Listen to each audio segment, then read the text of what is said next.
Hey everyone, Mark here. Here's my top 5 albums of June.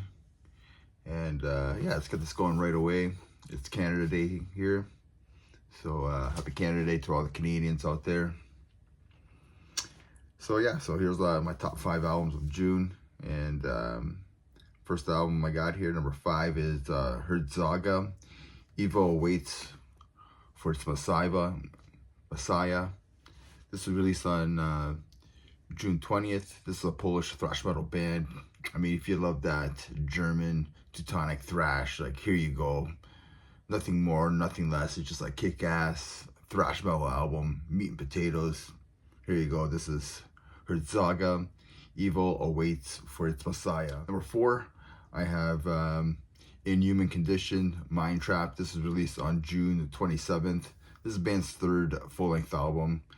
Again, this is just pure meat and potatoes, old school death metal. If you're a fan of like that Florida death metal sound, especially like Obituary, Massacre, and like early Death, like especially like the first couple albums, like Leprosy and stuff. This is what you need. Here you go. I think this is their best album they have released. It has a little bit more thrash elements to it, so that's why it has that early death metal sound.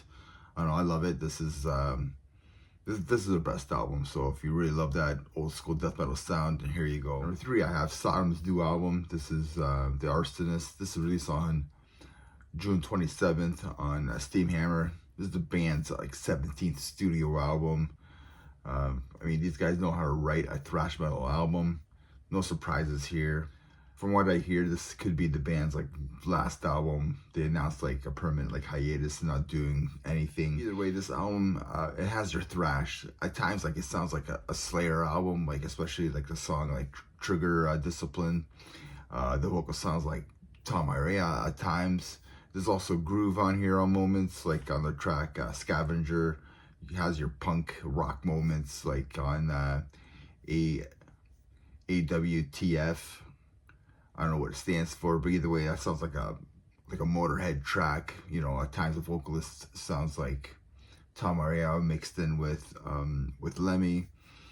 So I'm never like disappointed. It's just another solid thrash metal album by these guys.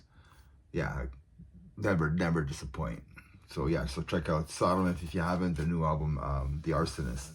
Number 2, I have Cryptopsy, which is The Insatiable Violence. This is released on June 20th.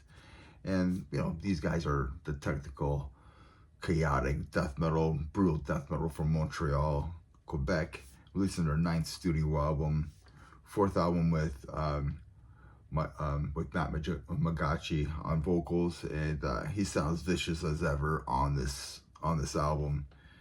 The music is like chaotic as ever. I mean, just as chaotic as their last album, as the Gomorrah Burns back in 2023. But this album has more of a groove to it. I find that this album is easier to get into compared to as Gomorrah Burns. Flow sounds great on here. Christian Dawson did the recording and mixing and mastering, and the guitars on here, so he was a busy guy. And then Ollie Bernard, he did the bass on here, which sounds incredible as well. So if you love that brutal death metal, if you love Cryptopsy in general, this album will never disappoint. Here you go, check out Cryptopsy if you love that brutal death metal sound and Insatiable Violence.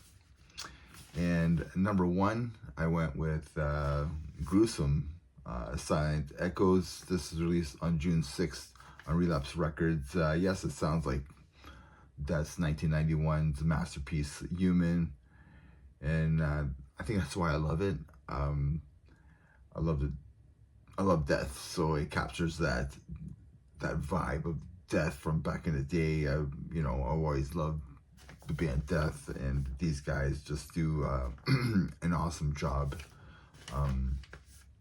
with that theme and with that tribute that they do. The playing on here and the progressive musicianship is spot on this album. It's only missing that fretless bass sound from that time, but the bass still sounds like really good on here. I think every song on here is strong. Like a death tribute band or not, this is a very strong death metal album. Yeah, so that's my top 5 albums. Let me know what you think of these 5. If I'm missing anything, let me know. And remember, everybody, metal never dies. Cheers.